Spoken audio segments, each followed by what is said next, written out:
Stoss from Delta Environmental, and today we're going to do a biotic index of Kirk Creek. And before we look at what's in it, we want to talk about its watershed address. So this is Kirk Creek in Greece, New York, which is in the Round Pond Creek subwatershed that is part of the Lake Ontario West Basin. And so this water will eventually go into Lake Ontario.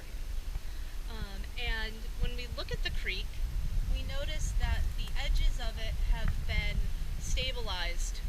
And so this will affect what can live in the creek because of the different habitats that exist. So we are in Kirk Creek, which is a residential creek in this section. So we want to think about sources of pollution. So around here, there might be a little bit of litter from people's backyards if things blow in.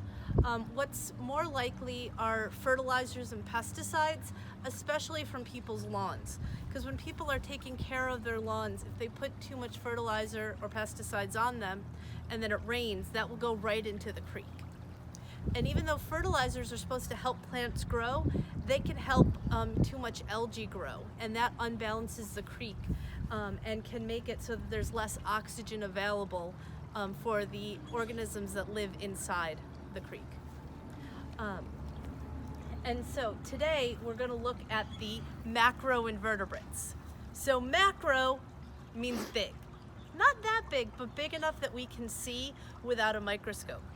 And we're looking for invertebrates, so things without a spine. So we're not looking for fish, we're not looking for frogs, we're not looking for birds.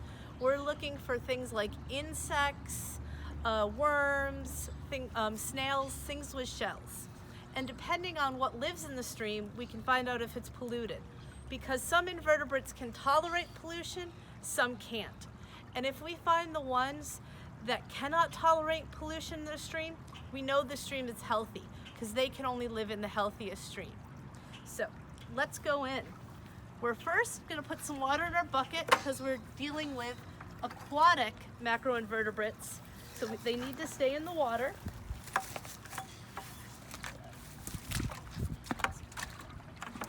Water.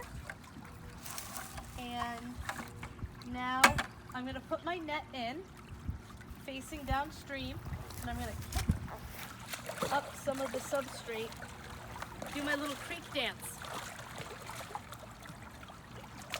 And I want to hit different habitats in this creek. So things around the edge, things in the deeper water, things in the shallower part.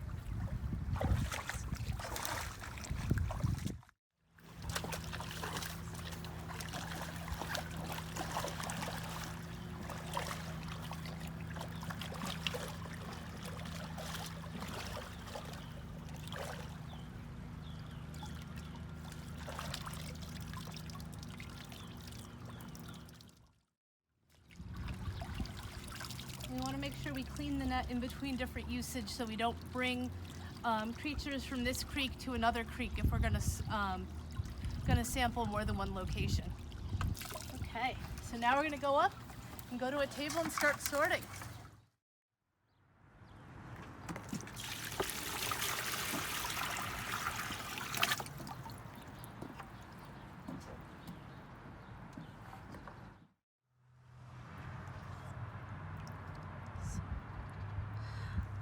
I'm going to start sorting what we have, and I'm going to come back and see what settles out. Got it. Okay, now that we've pulled some of these out, we're going to identify them. And we're going to use the key to the life of the pond. The first thing we want to look at is there a shell? And there's not a shell on here, so we're in no shell. And there's no backbone, and there are legs. And if we notice, we have 6 legs, so 3 pairs of legs, but there's not a big tail on it. So that makes that this is a dragonfly larva. So this is a nymph. So we have so we know that this is a baby dragonfly. So this will go through, it'll shed its skin multiple times. Each time's called an instar. Each time as it changes, it's going to be a little more like the adult till finally, after its last time it sheds its exoskeleton, it will be the adult dragonfly you see flying around. Now we're going to do this one. So we have 3 legs again, but this one we definitely have a tail for it. And I think the gills are on the abdomen. So this was going to be a damselfly larva. So again, this is something else that will start off its life in the water, and then will fly around when it's an adult. So a lot of creatures start out their life in the water and then will live above. Even things that don't look like it. Like this here. This has no legs, so we're going there, and it has the little bit on the end. Is that on here? This one isn't on here, but this is actually a crane fly larva. So when it's an adult, it looks like those big mosquitoes. They almost look kind of like a mosquito, but they don't bite. And this is actually what they look like when they're young. So just like how a caterpillar becomes a butterfly, this crane fly larva will become an adult crane fly. This stream, it's not, I wouldn't say it's doing poorly, but there are definitely things that you could do to make it better. I think making sure that the neighbors around here take care of their water. Make sure only rain goes down the local storm drains, only rain down the drain. If you go to h2ohero.org, you can get more things on that, on how to take care of your storm water, and making sure that you treat your lawn well, and also pet waste. Because if your dog goes to the bathroom around here and then it rains, it would go right into that creek, which can also affect it.